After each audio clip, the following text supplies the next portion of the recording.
छह विकार जो मनुष्य के हमेशा मुक्ति मार्ग में बाधक है, काम, क्रोध, लोभ, मोह, आशा, तृष्णा।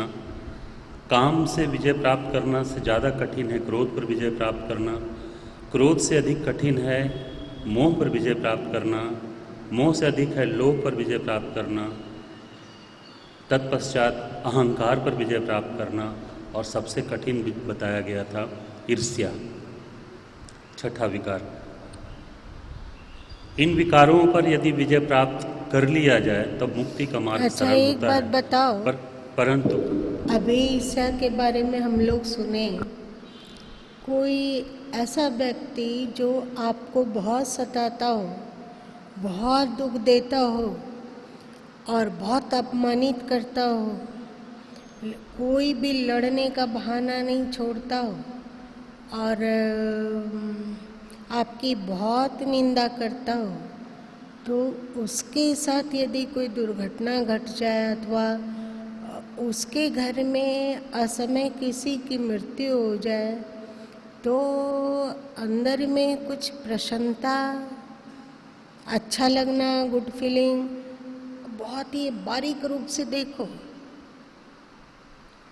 जो ना बोलेंगे ना, इसका मतलब है कि कोई किसी उसके जीवन में इस तरह का पाला पड़ा ही नहीं है ना। आसानी से वे बोल सकते हैं कि ऐसा तो नहीं होता है। पर यदि जीवन में ऐसा पाला पड़ा हो तो फिर क्या ऐसा संभव है क्या?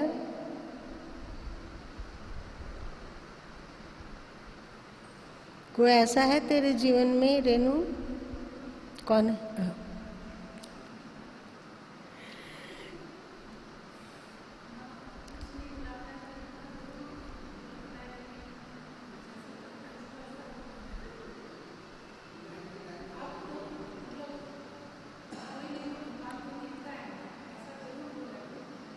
हाँ, तो उसके घर में कोई दुर्घटना घट गई तो जैसा किया वैसा पाया।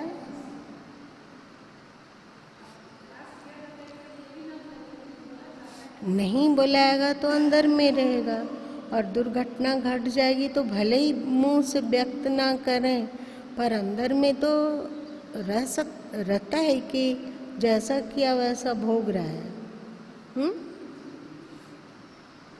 ये भी ईर्ष्या का ही सूक्ष्म रूप है।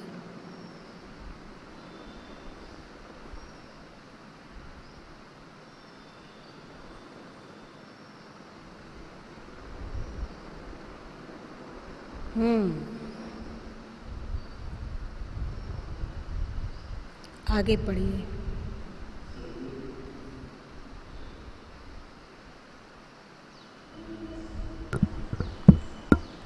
कल की चर्चा में एक और बहुत ही महत्वपूर्ण बात उभर के आया था कि सद्गुरु माँ इस बात को बहुत आश्वासन के साथ बोले थे कि यदि अच्छाई किन्हीं के अंदर में दिखती है तो वो कहते हैं कि वो तो देव सत्ता को प्राप्त हैं, वो ऋषि हैं, मुनि हैं, इसके कारण उनके अंदर में ये सब। परंतु सद्गुरु माँ ने बहुत ही आश्वस्त किया कि इन विकारों पर विजय गृहस्थ भी पा सकते हैं, संन्यास्त भी पा सकते हैं। ऐसा नहीं कि जो इस खट विकारों पर विजय प्राप्त करे वो सन्यासी ही हो, वो ब्रह्मनिष्ठ ही हो, ऐसी बात नहीं। बहुत ही आश्वस्त किया। उदाहरण देकर उन्होंने कहा कि जैसे महाराज जनक जी ब्रह्मनिष्ठ होना अथवा सन्यासी होना कोई वेशभूषा नहीं है, ये मन की एक स्थिति है। मन की इस स्थिति को जो विरक्त भाव को स्वीकार किया वो भी प्राप्त कर सकता है और इसी भाव को कोई गृहस्थ भी पा सकता है। संन्यास्त होना अथवा ब्रह्म ज्ञान की जो चर्चा है ये एक क्वालिटी है अंदर की, अंतस की। इसको गृहस्थ बिल्कुल प्राप्त कर सकता है, संन्यास्त को भी और ब्रह्म ज्ञान को भी। आगे पढ़िए। प्रेम की चर्चा करते हुए सद्गुरु माँ ने कहा जब अनन्याश्रय चैप्टर कल थोड़ा सा पढ़ा गया था, उसके बाद सदगुरु माँ ने इस बात को भी विशेष जोर देकर कहा कि आज जो हम प्रेम करते हैं अपने नाता रिश्तेदार कुटुंबों से या स्वजनों से, उसमें एक मोल तोल की भाव होती है, गिव एंड टेक की बात होती है। लेकिन जबकि यहाँ होना चाहिए था कि निस्वार्थ प्रेम, निष्काम प्रेम, कोई भी वांछना नहीं, कोई भी इच्छा नहीं, प्रेम जैसा परमात्मा करते हैं हम सबों से। उदाहरण देते हुए कहा सदगुरु माँ ने, क्या प्रकाश हम सबों से इसका कोई मांगता है कुछ? हवा कुछ हमसे कुछ मांगता है? जल कुछ हमसे मांगता है? कुछ नहीं। उसकी उसी प्रकार से प्रेम यदि हम अपनी पति या पत्नी से करते हैं तो वहाँ एक वांछा होती है, एक कामना होती है उसमें कि वो हमारे बुरे वक्त में काम आए। पुत्र से प्रेम करते हैं तो उससे कामना होती है कि हमारे बुढ़ापे का वो सहारा बने। पत्नी से प्रेम करते हैं तो वहाँ ये कामना होती है कि हमको समय पर भोजन दे, जल दे, हमारी सेवा करे। पति से कामना होती है कि हमारे सुख दुख में साथ दे, हमारे बच्चों का रख रखाव करे, हमारे सुख दुख में सहभागी बने। तो ये गिव एंड टेक या लेन देन की बात होती है, वो प्रेम नहीं होता बल्कि एक सौदेबाजी होती है, एक तरह का। ये इसको निष्काम प्रेम तो नहीं ही कह सकते। इन सब बातों से आगे जब अनन्याश्रय, जहाँ पर संत नरसिंह मेहता जी अपने घर आए भगवान श्री कृष्ण के मूर्ति और करताल को लेकर, उसके बाद उनके बड़े भाई और भाभी, जिनको भौजाई शब्द यहाँ इंगित किया गया था, उन दोनों ने काफ़ी प्रताड़ित की, कटु कटु शब्द भी बोले और वहाँ से नरसिंह मेहता अपनी धर्मपत्नी के साथ निकल गए और एक आश्रम में उन्होंने निवास लिया और अस्थायी आश्रम नहीं, धर्मशाला, एक धर्मशाला में उन्होंने निवास लिया। राजा से लेकर रंक तक सभी मनुष्यों का यही हाल है, इसमें विचार करने की कोई बात नहीं। नरसिंह राम ने तात्विक ढंग से समझाया। जैसी आपकी इच्छा कहकर पतिव्रता माणिकबाई चुप हो गई। भक्तराज कुटुंब सकुटुंब गांव से बाहर धर्मशाला में जाकर ठहर गए। उनके परिवार की एकमात्र संपत्ति थी भगवान की दी हुई प्रतिमा, करताल और मुकुट। सायंकाल हो जाने पर भक्तराज भगवान की प्रतिमा के सामने बैठकर प्रेम पूर्वक भजन करने लगे। उनके नेत्रों से प्रेम अश्रु बह रहे थे। प्रायः आधी रात तक भजन निरंतर चलता रहा।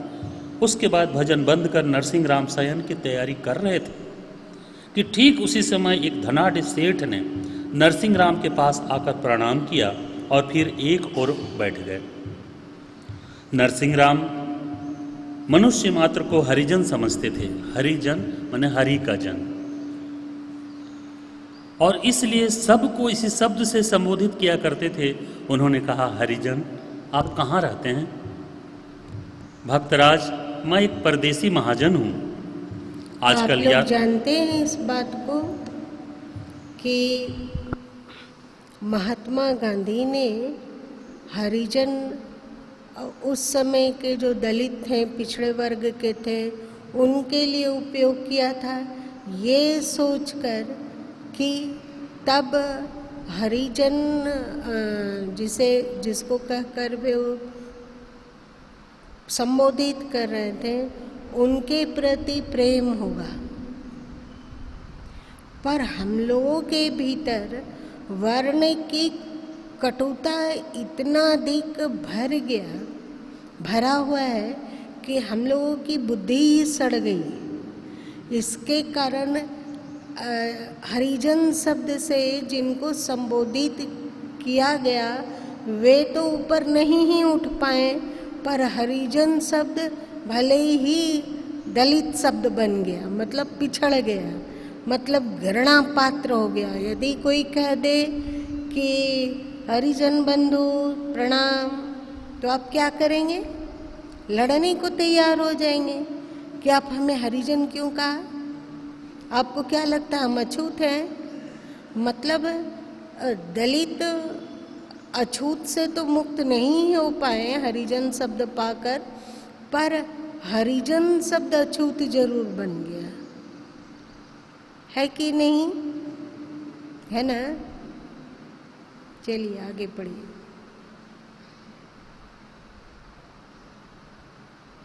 यात्रा कर रहा हूँ, मैं एक परदेसी महाजन हूँ, आजकल यात्रा कर रहा हूँ, कृपया आप अपना हाल सुनाइए।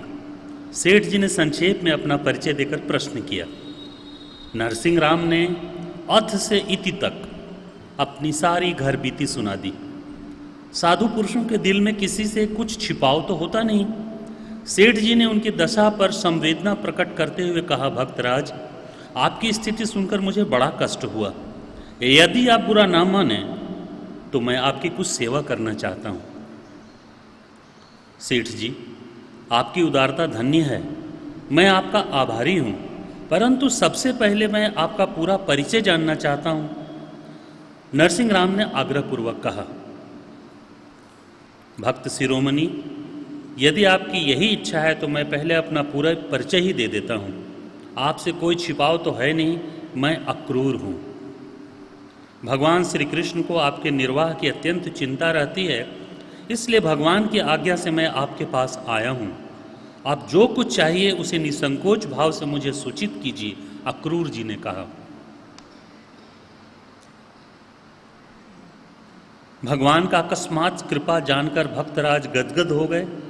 उनके मन में निश्चय हो गया कि भगवान का योग क्षेमम वहाम्यहम वचन सर्वथा सत्य है।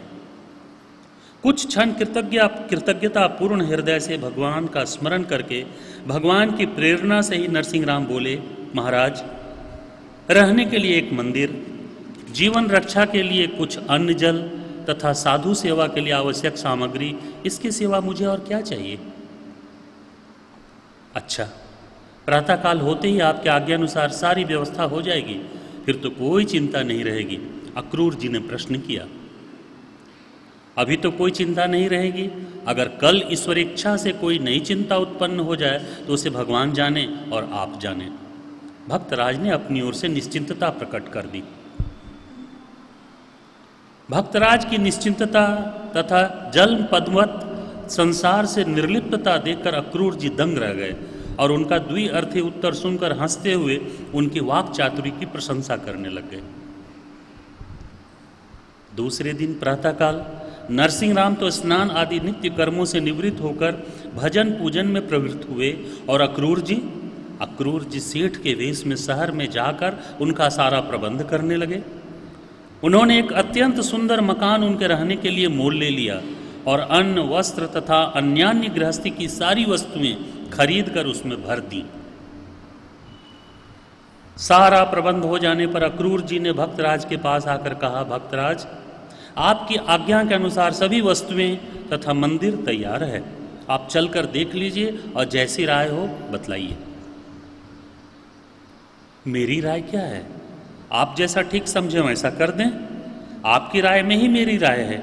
केवल 1500 साधुओं की पंगत लग सके और भगवान की सेवा अर्चना हो सके, बस इतनी व्यवस्था उस मकान में होनी चाहिए, नरसिंह राम जी ने कहा। अपना परिवार का भरण पोषण के साथ साथ कम से कम 100 संतों का भोजन हो सके। और सदगुरु कबीर साहब की एक बानी है कि साईं इतना दीजिए जामे कुटुंब समाए, मैं भी भूखा ना रहूं, संत न भूखा जाए। आया ना? इसका मतलब क्या है कि क्या पहले के समय में जो धन कमाया जाता था उसमें परिवार के हिस्से के साथ साथ क्या साधु सेवा की भी कामना छुपी रहती थी कि उस धन से संतों की सेवा होती रहे, उनका सतत उनके लिए भोजन, वस्त्र अथवा और कुछ जो भी उनको आवश्यक हो उसकी भी पूर्ति होते ही रहे। क्या प्राचीन हिंदू समाज में गृहस्थ भाई बहन ऐसे होते थे क्या? ये सोचने की बात है। उनकी मन स्थिति कितनी ऊंची रहती होगी जब वे कहते हैं जामे कुटुंब समाए। जामे कुटुंब समाए मतलब क्या होता है? परिवार की सारी आवश्यकताएं पूरी हो और मैं भी भूखा ना रहूं, मैं भी भूखा ना सोऊं, मेरी भी जो आवश्यकताएं हैं वो सबके सब पूरी होती रहे और साधु न भूखा जाए। मतलब संत भी भूखे ना जाए, उनकी भी सेवा होती रहे।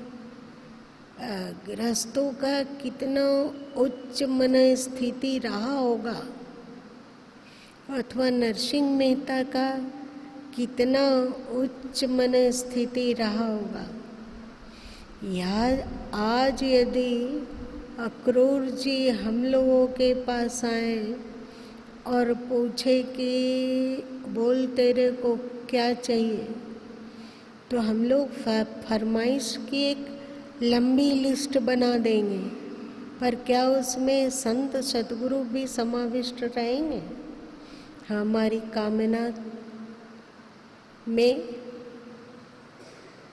संत सद्गुरु भी समाविष्ट होंगे या नहीं होंगे?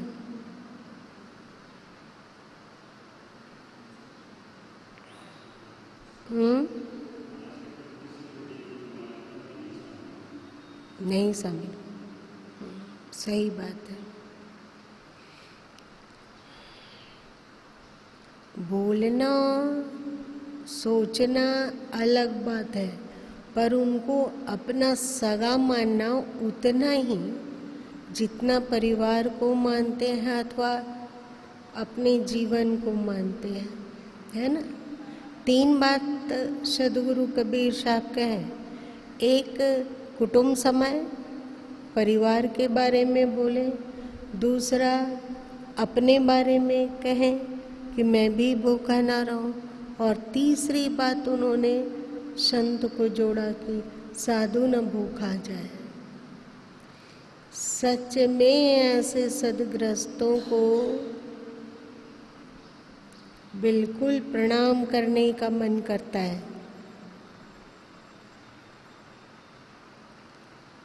और पहले के समय में चाहे खेत में धान हुआ, चाहे गेहूं हुआ, चाहे सब्जी हुई, चाहे और कुछ हुआ, तो उसमें विष्णु प्रीत निकलती थी। आपम फौजी जी अभी निकलती है? अच्छा,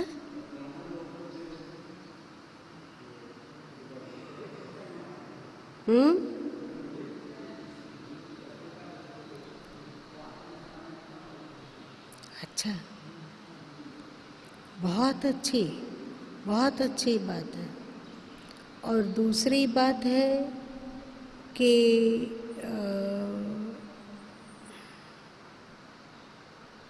ब्राह्मण से हम अपने आप को ऋणी समझते हैं, क्योंकि हम लोगों के घर में हर सुख अथवा दुख में वे सम्मिलित होते हैं ना। जैसे किसी की शादी हो तो कौन कराता है? ब्राह्मण कराते हैं। अथवा किस मृत्यु आदि में वो कौन कराता है? ब्राह्मण कराता है। तो ब्राह्मण लोग का अंश तो निकालना वाजिब है, होता है, पर क्या ब्राह्मणों की तुलना में हम लोग संतों से कम उपकृत होते हैं?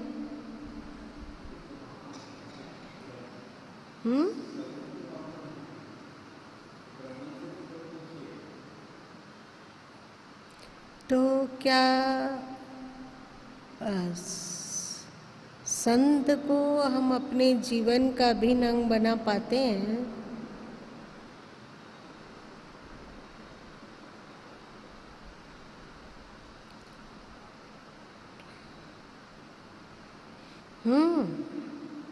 एक और बात, यदि कोई संत अनजान संत तो जाने दो, अनजान संत तो कोई भी वेश धारण करके आ जाता है। रावण भी साधु का ही वेश धारण करके आया था, तो उसकी बात जाने दो। पर किसी संत को हम भली भांति जानते हों और उनसे उपकृत भी होते हों, और यदि वे कोई बड़ी फरमाइश कर दें तो हम लोगों का क्या होगा? ऐसा नहीं लगेगा कि अब धीरे धीरे उनमें लालच प्रवेश करता जा रहा है?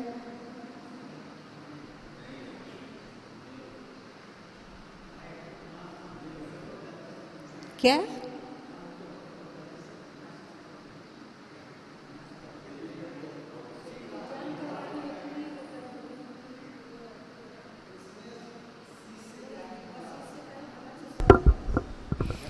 अच्छा, जन कल्याण की बात छोड़ दो। यदि कोई संत जिसको कि आप जानते हो, उपकृत होते हो, और आपको बोल दें कि तुम मेरे लिए कल दही बड़ा बना के लाना, तो लगेगा नहीं कि वे अब चटोरे होते जा रहे हैं? तो बहुत भाग्यशाली समझेगा ऐसा। चलिए आगे पढ़िए।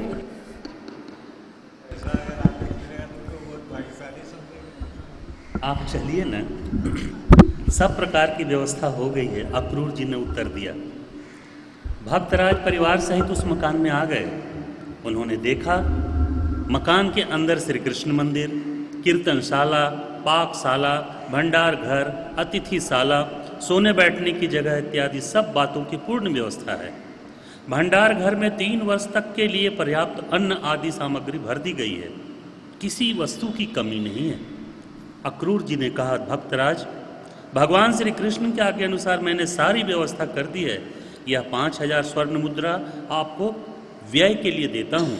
अब आज्ञा कीजिए, मैं विदा होना चाहता हूँ। आप लोग इसको पढ़ के कुछ अंदर में हलचल समझ लग रहा है, अथवा आँख में पानी आ रहा हो। भक्तवत्सलता देखकर, भगवान की भक्तवत्सलता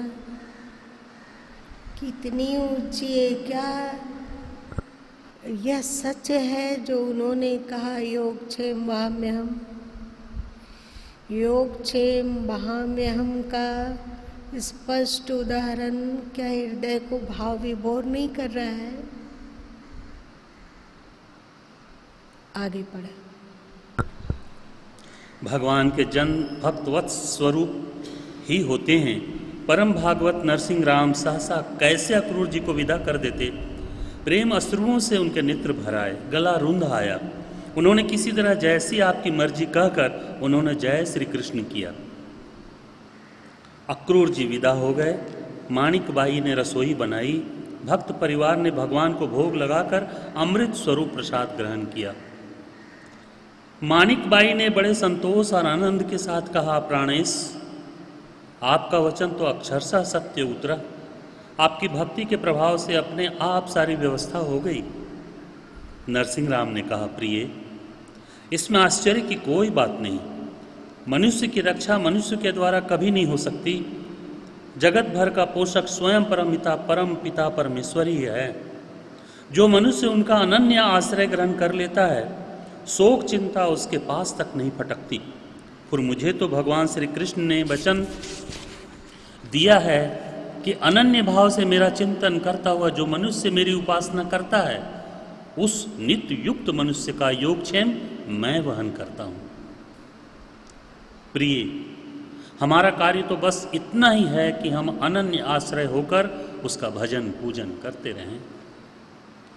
इसका अर्थ ये नहीं है कि व्यक्ति अकर्मण्य हो जाए तो भी तभी उसका योगक्षेम वहाम्यम होगा।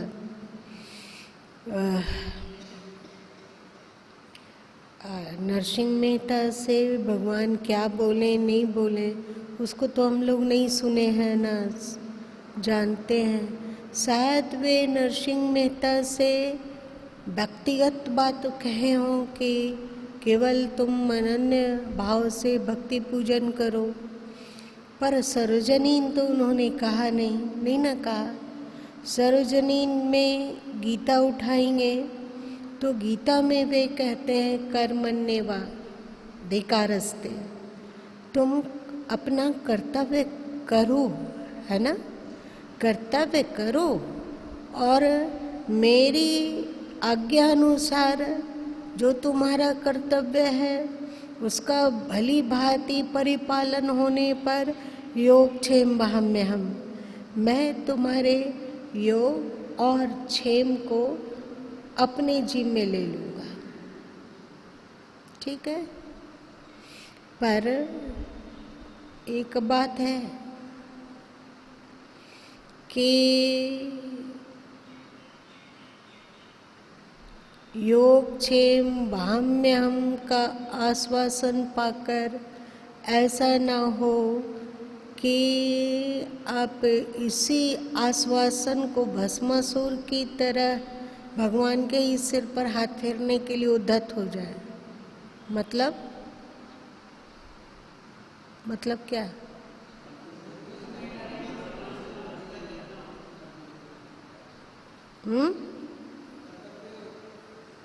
भगवान तो सब कुछ कर ही लेंगे। आपको छींक आई, भगवान ने योगक्षेम का यही निर्वहन किया, मैं तो उनकी आज्ञा के अनुसार चलता हूँ, फिर छींक कैसे आ गई? वे योगक्षेम में क्यों नहीं किए? मैं बीमार था, मुझे दवा की आवश्यकता थी, तो उन्होंने क्यों नहीं किया? और मेरा कोई अंतरंग, मेरा कोई प्रिय हमसे बिछुड़ गया, तो उन्होंने योगक्षेम वहाम्यहम् क्यों नहीं किया?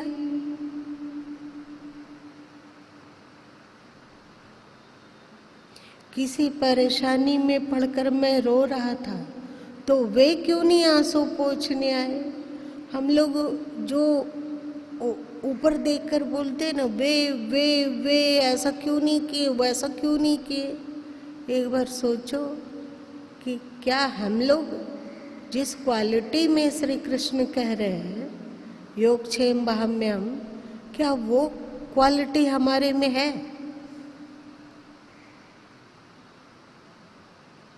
शिकायत का तो बड़ा फेहरिस्त हो जाता है, पर क्या हम उस क्वालिटी को प्राप्त करने की कोशिश किए अथवा कर रहे हैं, अथवा उस ओर 2-4 कदम भी बढ़ा पाए?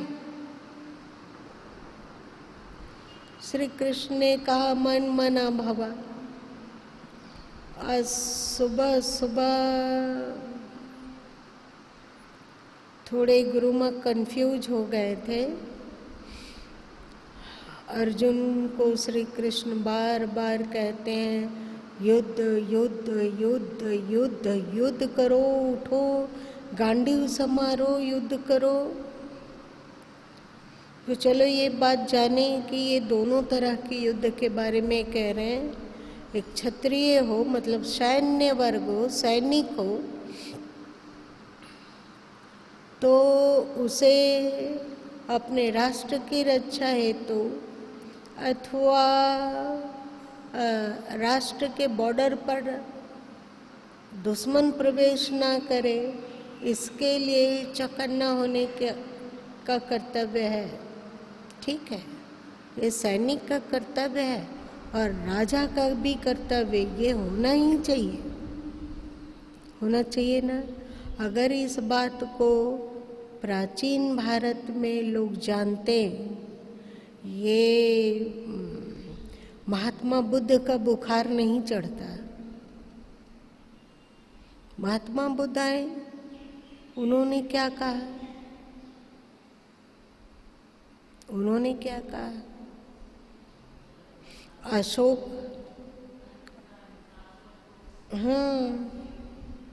अशोक अपना शस्त्र त्याग कर दिया और उस समय इसका इतना अधिक प्रचार हुआ, इतना अधिक हिंदू समाज में इस बेवकूफ़ी का प्रचार हुआ, इतना ज़्यादा कि हिंदू समाज बिल्कुल क्लीव बन गया।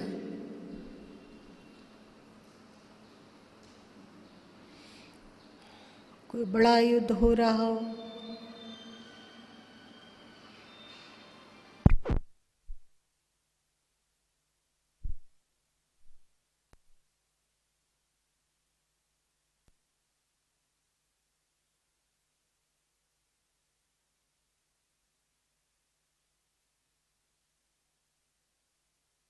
और बहुत सारी हिंदू स्त्रियां उस आग में कूद पड़ी थी। उनके पति का क्या नाम था?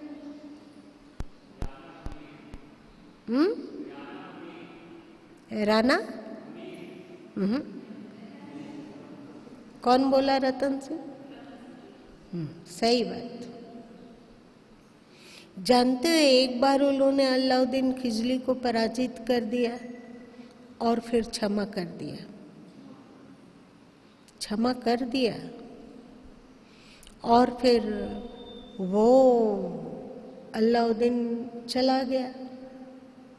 दूसरी बात, फिर से आक्रमण किया, रत्नदेव युद्ध में विजय हुए। उसके बाद अलाउद्दीन समझौता किया, उसको क्या कहते हो तुम? संधि। संधि कर लिए और वे बोले कि आज से हम और आप मित्र हुए। मैं अपने राज्य कूच करने से पहले एक बार आपसे गला मिलना चाहता हूँ। रत्नदेव सिंह एकदम उदार हृदय से, कहा गया कि दोनों राजा अपना अस्त्र शस्त्र नीचे रख दें। रतन सिंह तो सारा औजार पाती नीचे कर दिया। अलाउद्दीन खिलजी के लिए रत्नदेव जी बोले कि इसकी जरूरत नहीं है, हमें आप पर पूरा भरोसा है। फिर क्या हुआ? जब गला मिलने लगे तो वो जो अपने कमर में एक छोटा सा कटार छुपा के रखे थे, उसको निकाल के रतन सिंह को मार डाला। ये पगलपना कहाँ से आ गया, कब आया?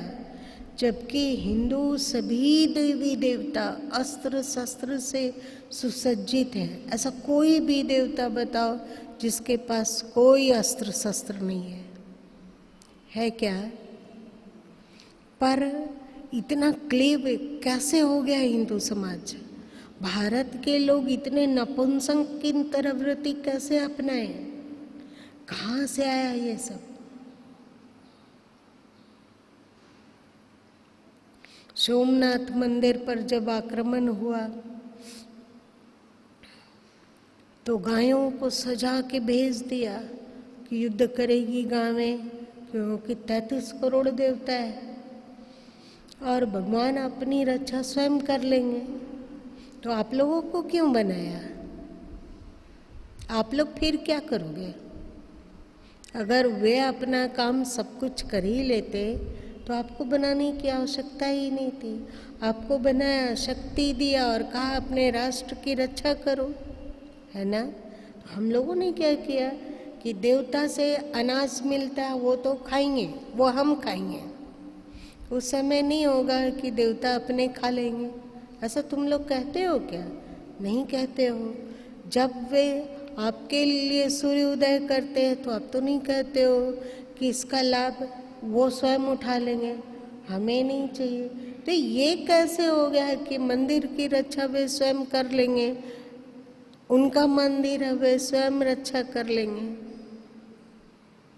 तो तुम भी ये कहते कि उनका जीवन है वे स्वयं रक्षा करेंगे, ये तो कहते नहीं हो। तुम पर कोई चोट मारता है तो तत्काल हाथ आगे करते हो ना, आगे करते हो और उसका हथियार छीन लेने का कोशिश करते हो कि नहीं? हाथ क्या है? ईश्वर से क्षत्रियों की उत्पत्ति कहाँ से हुई? ईश्वर का भुजा माना जाता है ना क्षत्रिय। तो उसको चाहिए था कि सारी परेशानी समाज का वे अपने हाथ पर रोक लेते, मतलब क्षत्रिय समाज आगे बढ़ता। तो क्षत्रिय समाज को तो अपना मुद मंगल मनाने से छुट्टी ही नहीं थी, और वे लोग व्यस्त थे आपस में ही लड़ने के लिए कि तुम नहीं हम बड़ा क्षत्रिय। क्षत्रिय में भी बहुत गुट है कि नहीं? कोई जानते हो? है? नहीं जानते हो? कोई नहीं जानता है? फौजी जी जानते हो? बहुत। वे लोग आपस में लड़ रहे हैं, हम अच्छे क्षत्रिय। सब में इतना अधिक क्या उसको कहते हैं, बंटवारा। वैसे समाज है तो वैसों में कितने लोग होंगे, कितनी जातियां आ जाती होगी? क्या उन लोगों का आपस में प्रेम है? क्या क्षत्रिय समाज को प्रेम है? क्या ब्राह्मण समाज को प्रेम है? या शूद्र समाज को प्रेम है? जो शूद्र समाज कहता है कि ये छुआछूत समाज से दूर हटना चाहिए, कोई हमें अछूत कहेगा हम इसे सहन नहीं कर सकते हैं, ऐसा शूद्र समाज कहते हैं कि नहीं? लेकिन एक शूद्र, जैसे कोई धोबी हो गया, कोई नाई हो गया, वो भी शूद्र माना जाता है ना, माना जाता है।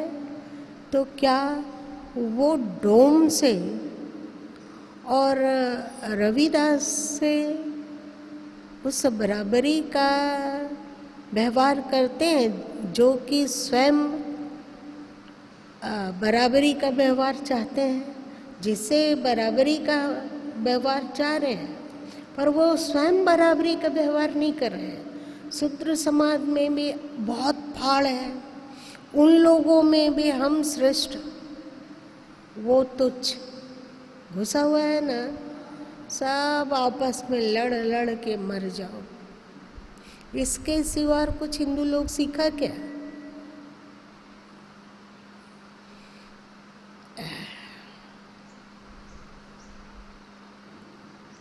ये गुरु माँ क्यों उठा रहे हैं प्रकरण, बताओ? श्री कृष्ण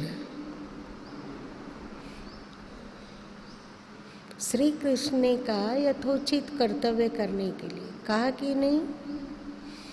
तो एक तो हुआ कि समाज के प्रति हमारा कर्तव्य है, राष्ट्र के प्रति हमारा कर्तव्य है, उसके लिए यदि जरूरत पड़े तो किसी भी युद्ध के लिए तैयार है। युद्ध केवल अस्त्र शस्त्र से नहीं होता है, युद्ध कलम से भी होता है ना, युद्ध अपने वाणी के द्वारा भी होता है कि नहीं भाई? समाज में यदि सती प्रथा है और वो समाज का कोड है, तो इसके विरुद्ध में हम अपनी आवाज़ को बुलंद करते हैं। ये युद्ध है कि नहीं? है ना? ये युद्ध है। अथवा इसी तरह की कोई अन्य अंधविश्वास हो, चाहे और कोई कुरीति हो जो समाज को दीमक की तरह चाटता है, तो उसके विरुद्ध खड़ा होना, उसके विरुद्ध अपने जीवन को संजोना और तदनुरूप आवाज़ बुलंद करना और अपने आचरण से भी उसको प्रकट करना, क्या ये युद्ध नहीं है? है। आप लोग आश्रम आते हो तो क्या आपकी जाति पूछी जाती है या वर्ण देखकर आपसे मधुर और कटु व्यवहार किया जाता है? किया जाता है? नहीं किया जाता है। तो क्या अमीर और गरीब देखकर व्यवहार किया जाता है कि अमीर लोगों के लिए अलग तरीके से प्रसाद की व्यवस्था हो और गरीब लोगों के लिए अलग तरीके के प्रसाद की व्यवस्था हो? अमीर लोगों को तो लड्डू देना होगा कोई कार्यक्रम में, और गरीब है तो उसको बतासा देकर भी काम चलाया जा सकता है, किया जाता है। तो ये क्या युद्ध नहीं है? समाज में जो अमीरी गरीबी की खाई है अथवा जातिवाद की खाई है, अथवा शूद्र ब्राह्मण की खाई है, ब्राह्मण ब्राह्मण की खाई है, क्षत्रिय क्षत्रिय की खाई है, वैश्य वैश्य की खाई है, शूद्र शूद्र की खाई है, इसको पाटने का झलक नहीं मिलता है इस आश्रम में आकर आपको। एक निस्वार्थ कोशिश, ये कोशिश भी तो युद्ध है। तो जहाँ बाह्य समाज के हित के लिए हमेशा खड़ा रहना ये युद्ध है, वैसे ही हम लोगों के भीतर देवासुर युद्ध कब से चल रहा है ना। देवताओं का देखते हो तो देवासुर युद्ध हो रहा है, प्राचीन पुराण वगैरह देखो तो देवासुर तो अंदर ही है। तो इसको लिखना था गुरु माँ को, लेकिन इसको विचार करने में ही, इसका चिंतन करने में ही इतना खो जाया गया कि ये असुर और ये देव, इन दोनों की उपस्थिति तो हमेशा अंतस में रहती ही है। ठीक है कि असुर कमज़ोर हो गए हों और देवता प्रखर हो गए हों, ये हो सकता है, पर उसको पूर्णतः निष्कासित करना ये संभव है क्या? जैसे तमोगुण, क्या इसको हम लोग पूर्णतः निष्कासित कर सकते हैं जीवन से? फिर सोएंगे कैसे? तो सिर दुखने लगा कि क्या करें, इस पचड़े से कैसे छुटकारा मिले। देवासुर संग्राम समझ में आ रही है, सतोगुण और तमोगुण का संग्राम समझ में आ रहा है। इसके लिए युद्ध के मैदान में डटना है, ये भी समझ में आ रहा है। लेकिन सतगुण का विकास हो रहा है, पर तमगुण भी साथ में है। इससे कैसे छुटकारा पाया जाए? और एक बात देखो, जब श्री कृष्ण सृष्टि उत्पत्ति की चर्चा करने लग गए तो उन्होंने कहा कि मैं अपनी प्रकृति को अधीन करके सृष्टि का संचरण करता हूँ, है ना। प्रकृति, जब ये सृष्टि में ही प्रकृति और परमात्मा का समायोजन है तो पूर्णतः प्रकृति से कैसे मुक्त हो? तुम लोग का सिर नहीं दुखता होगा ना ये सब बात सोचकर?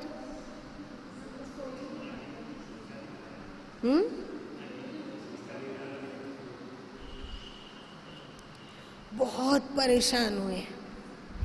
थोड़ी देर तो चुपचाप कुर्सी के पीछे लदक कर और आंख बंद करके एकदम 2-4 बूंद आंसू भी बह गया होगा कि भगवान इस पचड़े से पीछा कब। तो दिमाग में आया मन मना भावा। समझ रहे हो मन मना भावा मतलब क्या होता है? ये जितना पचड़ा है वो कहाँ है? मन में है। और यदि मन को ईश्वर के चरण में ले जाके रख दिया जाए तो इस पचड़े से छुटकारा मिल जाएगा।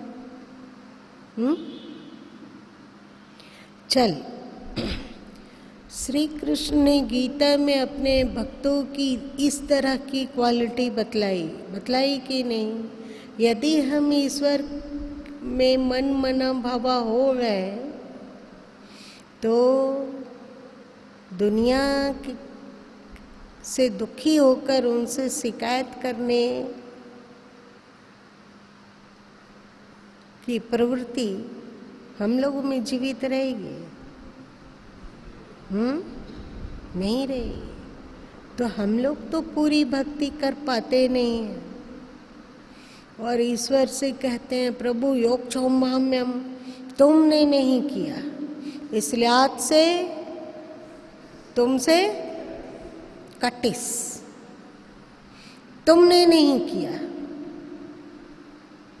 तुम अपनी वादा को पूरी नहीं करते, इसलिए आज से हमारा और तुम्हारा कोई संबंध नहीं। और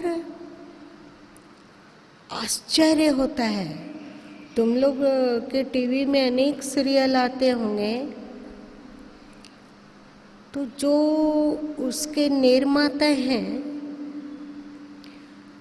कोई ईसाई कैरेक्टर हो तो उसे ईसा मसीह के पास जाकर ऐसी शिकायत करते हुए नहीं दिखाया जाता है, नहीं ना दिखाया जाता है। और कोई मुस्लिम कैरेक्टर हो तो भले ही ये सब क्या क्या होता है,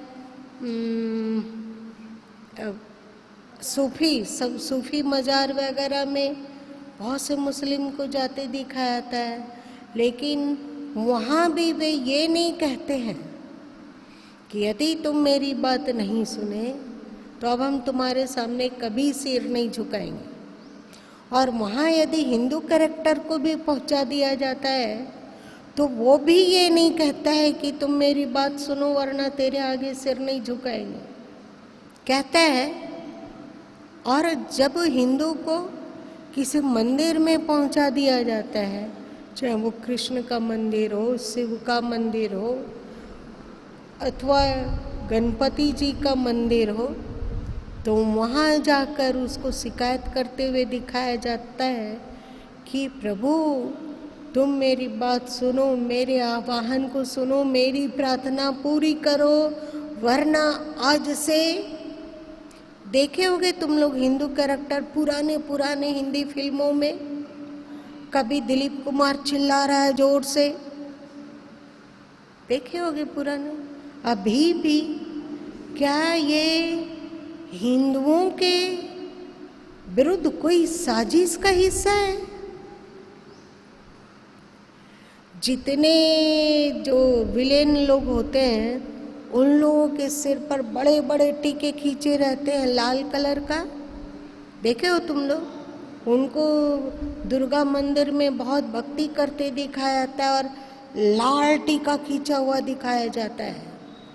लेकिन कोई मुस्लिम विलेन हो तो क्या उसे टोपी पहने हुए और उटंगा पैजामा पहने हुए और अल्लाह का इबादत करते हुए और नाराजगी अल्लाह से व्यक्त करते हुए दिखाया जाता है? तो क्या दुनिया का सारा विलेन टीकाधारी ही होता है?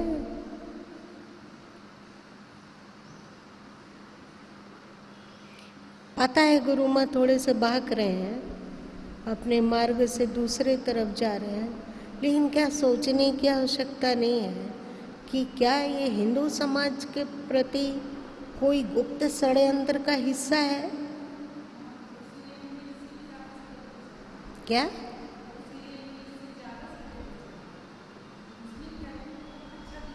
बहुत अच्छा, हर में नहीं वो तो ठीक है, ठहरो, क्या इसके विरुद्ध कभी तुम लोगों ने चर्चा की है? अच्छा, यदि गुरु माई इस बात को नहीं बताते तो भी चर्चा कर लेते। जो भी हो, तो हम लोगों के दिमाग में, हिंदू लोगों के दिमाग में खोचा गया, डाला गया एक कैप्सूल की तरह कि ईश्वर तुम्हारी इच्छा पूरी ना करता हो तो उससे नाराज हो जाओ। किससे सीखें? आज जो सास बहू और सम्मिलित परिवार में फूट है, दूरी बढ़ते जा रही है, दूरी बढ़ते जा रही है, दूरी बढ़ते जा रही है। शायद ही कोई बहू सास से संतुष्ट हो, हमेशा कुछ ना कुछ शिकायत लेकर बैठी हुई है। तो ये सास बहू का झगड़ा भी सीरियल से ही सीखा गया है। अथवा व्यक्तिगत जीवन, व्यक्तिगत सुख, हमें पूरे परिवार से क्या लेना देना है, हम और हमारा बच्चा, ये सीरियल के द्वारा ही परोसा जा रहा है। और पहले भी भाभी और ननद का झगड़ा होता था पर वो घर के अंदर था। आज कोई ननद यदि किसी भाई के घर में रह रही हो तो उस ननद को कितना षड्यंत्रकारी बताया गया, बताया जाता है कि नहीं बताया जाता है?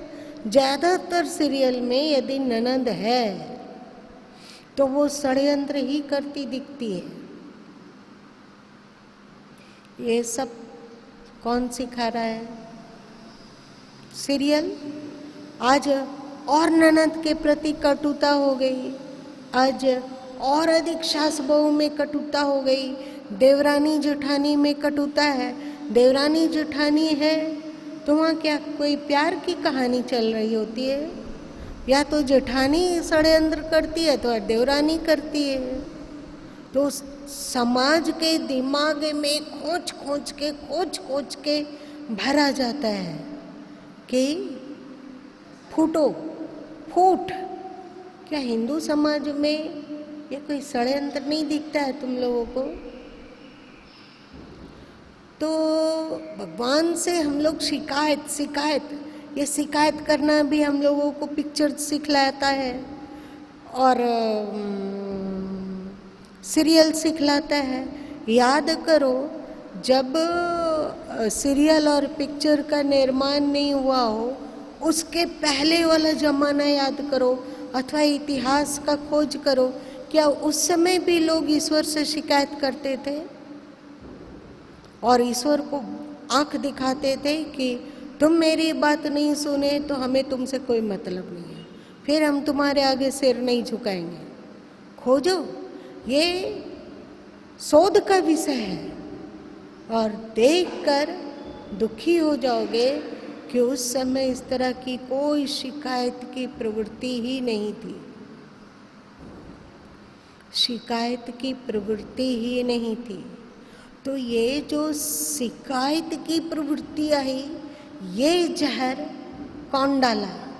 पिक्चर और सीरियल जो हिंदू समाज को तोड़ने के लिए संलग्न है। आज जो तुम लोग एक नारा सुनते होगे भीम और मीम, कोई कोई नहीं जानता है? हाँ, क्या जानते हो बताओ? थोड़ा तेजी और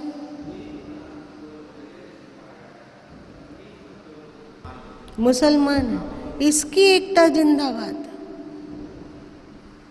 ये कौन सिखाता है? कहाँ से आया है?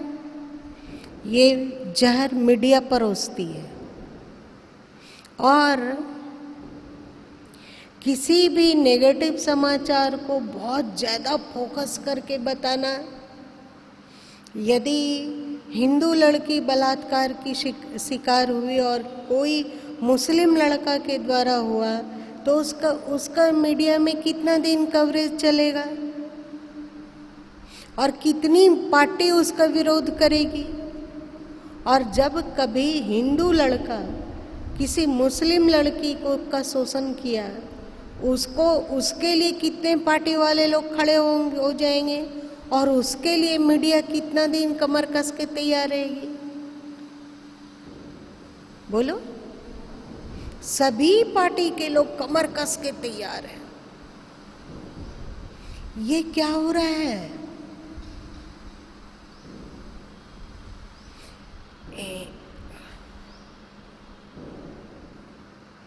और हिंदू इस बात को इग्नोर करता है, जैसे रतन सिंह किया था, है ना? रतन सिंह किया था। क्या इस पर हिंदू आक्रमणकारी हो पाते हैं? क्या ये युद्ध जरूरी नहीं है? चल, लगता है कि लक्ष्य हेरी एक मृग के तिकटारे भाल हो रहा है। एक मृग है और वो कितना भाला को दूर करेगा, कितने से अपने समाज को अपने को बचा पाएगा। चलिए, तो बात अलग हो गई। तो ये जो शिकायत की प्रवृत्ति है ये बस हमें लगता है जब से पिक्चर बनना शुरू हुआ होगा तब से आया होगा। उसके पहले का इतिहास खोज लो। तो हम लोगों को चाहिए कि भगवान से शिकायत करने के पहले अपने गिरेबान में झांक कर देखें कि क्या उतनी भक्ति हमारी उनके प्रति है जितनी कि गीता में अपेक्षा की गई है। अथवा आप चाहते हो कि आपके सद्गुरु आपको हर दुखों से रक्षा करे और हमेशा वे आपके साथ खड़े रहें और आपके जीवन में इस तरह का चोट और दुखकारी परिस्थिति कभी उत्पन्न ना हो, ये आप सद्गुरु से चाहते हैं, है कि नहीं? और कभी इसमें सफल होते हैं और कभी असफल। हम असफल होते हैं तो सद्गुरु से शिकायत करते हैं और सफल होते हैं तो उसे अपने भाग्य का चमत्कार मानते हैं कि यदि हम अच्छा पाए तो हमारी मेहनत, हमारा भाग्य है, हमारा पूर्व जन्म का कर्म। और यदि असफल हो गए तो सारा दोष मेरे भाग्य का नहीं है, मेरे कर्म का नहीं है, सारा दोष किसका है? सद्गुरु का है। चलो ये बात भी समझ में आती है, लेकिन सद्गुरु पर सारा दोष मढ़ने से पहले एक बार अपने गिरेबान में झांक कर देखो कि क्या तुम्हारे भीतर शिष्यत्व पूर्ण रूपेण निखर पाया। जो शास्त्र में कहा गया कि सद्गुरु के प्रति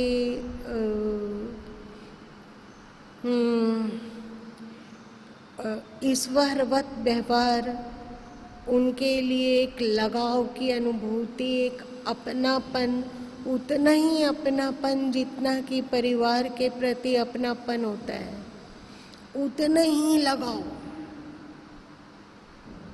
उतने ही लगाव पूर्ण रूपेण अंतः सुन के लगाव से रंगा हुआ है।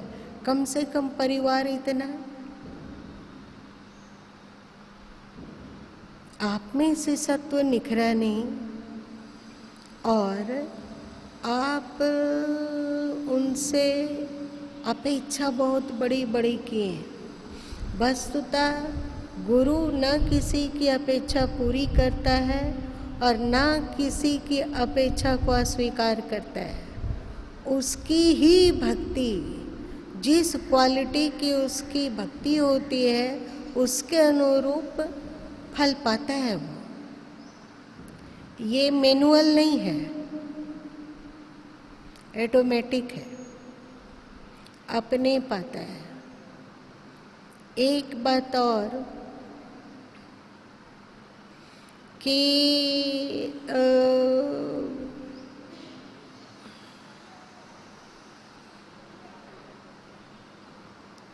गुरु पूर्णिमा अथवा किसी तीज त्योहार में तुम सद्गुरु के आगे कुछ द्रव्य चढ़ा देते हो और उसके साथ में ही उससे बहुत ऊंची ऊंची गारंटी मांगते हो। मतलब हम लोग के नज़र में सद्गुरु क्या है, उससे अच्छा तो डोम लोग हैं।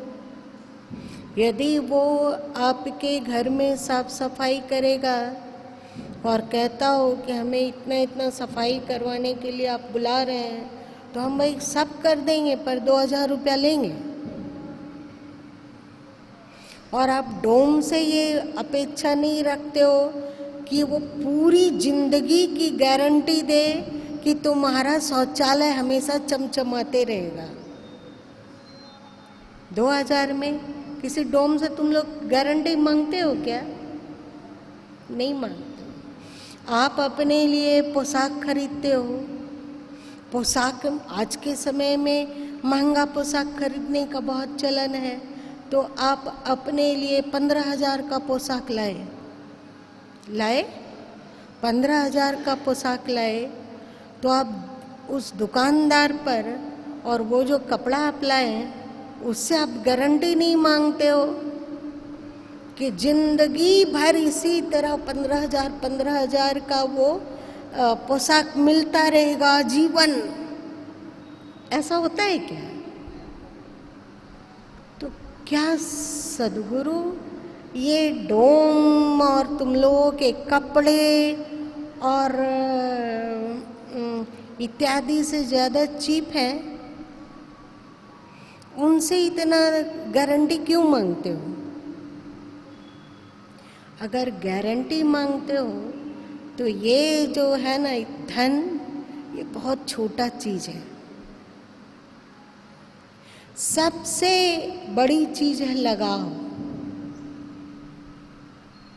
वो अपनापन, वो प्रेम, वो समर्पण। आज ही गुरु माँ के चित्त में गीता पाठ कर रही थी, गुरु गीता का, तो जहाँ गुरु माँ लिख पढ़ रहे थे वहाँ थोड़ी थोड़ी आवाज़ जा रही थी, तो भाव विभोर हो जाया जा रहा था। क्या पढ़ा जा रहा है, नहीं पढ़ा जा रहा है, उससे भाव विभोर मन नहीं हो रहा था। ये इसलिए भाव विभोर हो रहा था कि उसमें गुरु की महिमा गाई गई है। तो सरकार प्रभु स्मरण में आने लगे और लगा कि क्या जो सदगुरु देते हैं, दुनिया का कोई रिश्ता वो चीज़ दे पाएगा जो सदगुरु देते हैं। ठीक से सोचा जाए, चाहे माँ हो, चाहे बाप हो, चाहे भाई बहन हो, चाहे पति पत्नी हो, चाहे पुत्र पुत्री हो, कोई भी वो चीज़ दे पाता है जो गुरु देते हैं। और गुरु ऐसी अमर वस्तु देते हैं जो इस जीवन तक ही नहीं, आने वाले जीवनों में भी साथ रहेगा और आपकी रक्षा करता रहेगा और आपको शाश्वत सुख और शाश्वत आनंद की ओर धकेलता रहेगा। बताओ, दुनिया में सबसे बड़ा दाता कौन बन गया? ईश्वर अथवा सांसारिक रिश्ता नाता? तो वे आपको अनमोल उपहार देते हैं, अनमोल ज्ञान का खजाना। क्या उसका रिटर्न?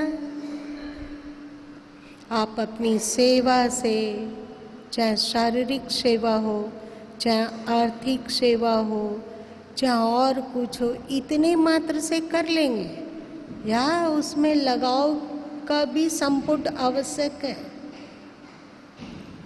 क्या ऐसा नहीं लगता है कि सदगुरु मतलब सुप्रीम लगाव? ये गीता के गुरु गीता पढ़ने के कारण गुरु माँ में आ रहा था। इतने भाव विभोर हो जाया गया कि लगा कि ठीक ही कहा गया कि तेरे शरण में आए बिना जीवन खर कुकर सम था। ऐसे ही तेरी शरण पासो धन्य हुई, वरना तपना ही हरदम। तो लगा कि जो उनसे प्राप्त होता है, क्या उतना लगाव हम लोगों में उनके प्रति है? लगाव की कमी है तो कैसे गारंटी पाना चाहते हो? फिर भी बिना लगाव के भी तो वे आपको अच्छे धन लुटाते ही रहते हैं। देते हैं कि नहीं? देते हैं ना।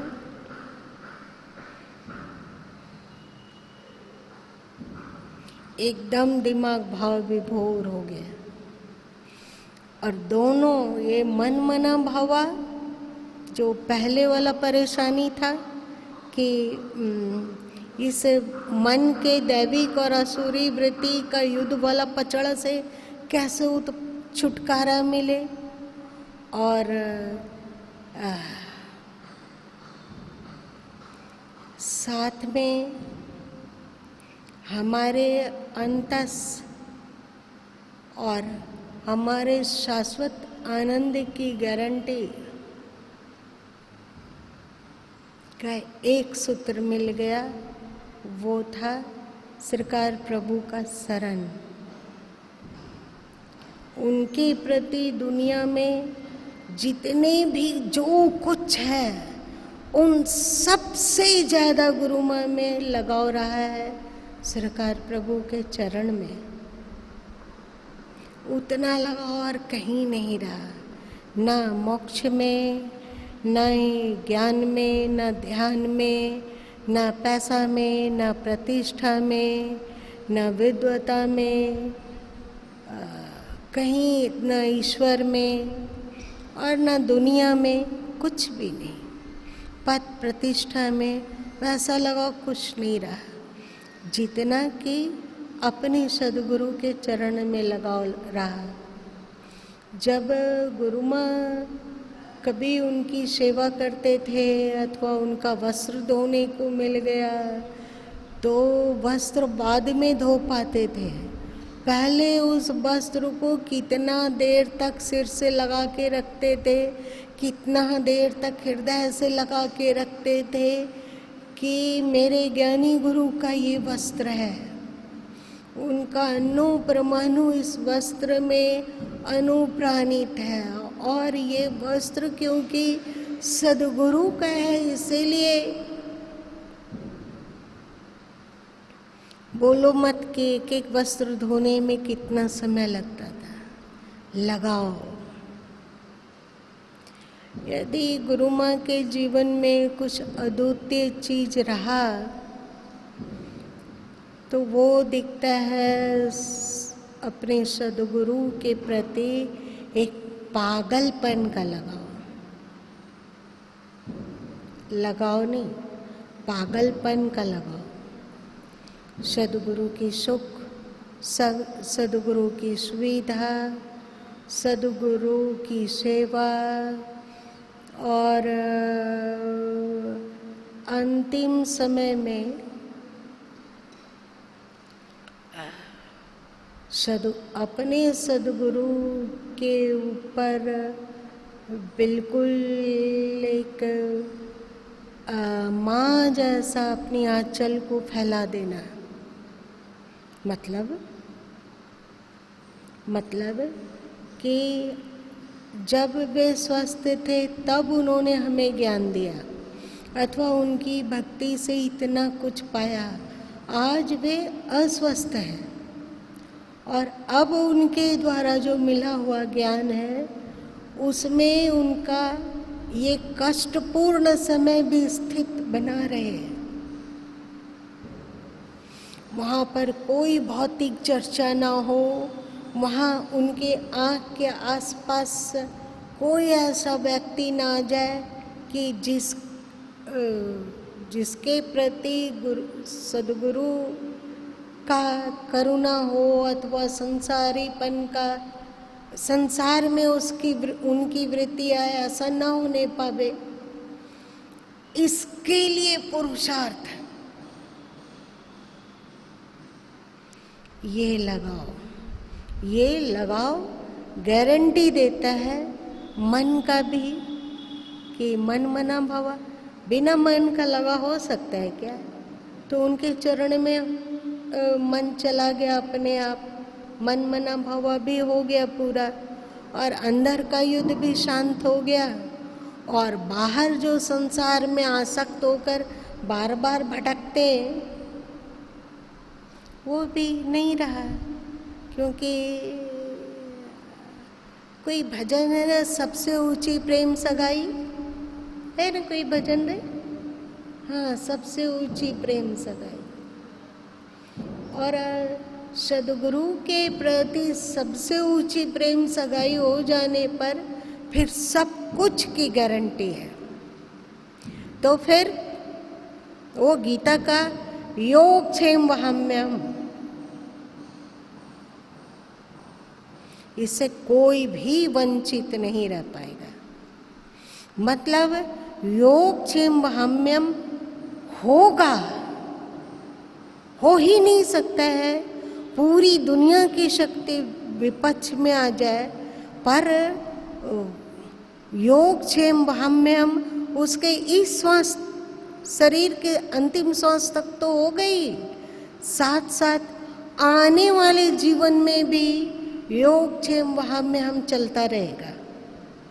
हर जगह वे रक्षा के लिए तैयार रहेंगे। हर जगह जो चीज़ आवश्यकता है उसकी पूर्ति के लिए वे साथ खड़े रहेंगे। लेकिन पहले मन मना भवा तो हो जाए, और मन मना भवा होने पर तुम चाहे सद्गुरु की कितनी भी सेवा कर लो, हमेशा लगेगा कि कुछ कमी हो रहा है। जो उनसे हम लोग पा रहे हैं उसकी तुलना में कुछ सेवा नहीं कर पा रहे हैं। तो जो सद्गुरु कबीर साहब कहते हैं कि क्या ले गुरु संतोषिए हवस रही मन माई, याद है साखी में ऐसा बोलते हैं। इसका अर्थ होता है कि अपने सद्गुरु का थोड़ा सा ऋण कैसे चुकाऊं, खूब सेवा करता हूँ, खूब लगाव करता हूँ, लेकिन फिर भी ऋण चुकता नहीं है। और लगता है कि उनके लिए क्या करें। हवस, हवस मतलब क्या? वासना। सबसे बड़ी वासना यही रह गई है कि ऐसा क्या उनके चरण में समर्पित हो कि उनके ऋण से थोड़ा भी ऋण हुआ जा सके। तो वो सेवा करते हुए भी असंतुष्ट होता है। ये दावा नहीं ठोकता कि मैंने तुमको 2000 रुपया दिया, तुम जिंदगी भर के लिए मेरे मन की सफाई करते रहो और मेरे जीवन का दुख हरते रहो।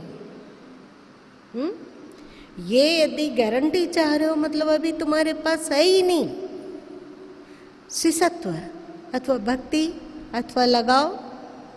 और जब ये लगाव आ जाएगा तो तुम्हें शिकायत करने का अवसर ही नहीं आएगा, क्योंकि योगक्षेमवहाम्यम तो होगा ही होगा।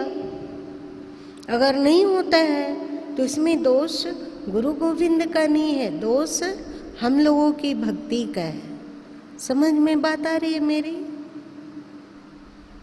तो यहाँ पर जो योगक्षेमवहाम्यम वाली बात बोला गया है ना, उसके विस्तार में आज भगवान इतनी बड़ी चर्चा करवा दी। आज इतना ही रहने दे दो। एक ही मूल मंत्र है, वो है आरत होए गुरु भक्ति कर, सब कारज सिद्ध होए। कर्म जाल भाव जाल में भक्त फंसे नहीं कोई। वहाँ यदि कृष्ण वो प्रतिज्ञा करते हैं तो यहाँ कबीर भी वही प्रतिज्ञा कर रहे हैं। क्या औरत होकर हम लोगों की भक्ति हो रही है? अपना आत्म समीक्षा अवश्य करना।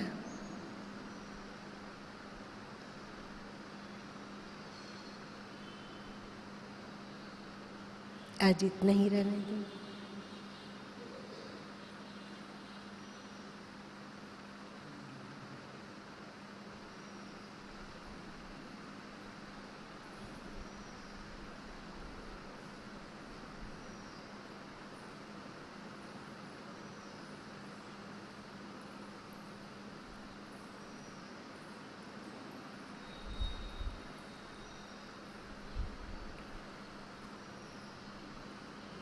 इन लोग आरती कर रही है तो 1 मिनट के लिए हम लोग अपने सद्गुरु को आह्वान कर सकते हैं।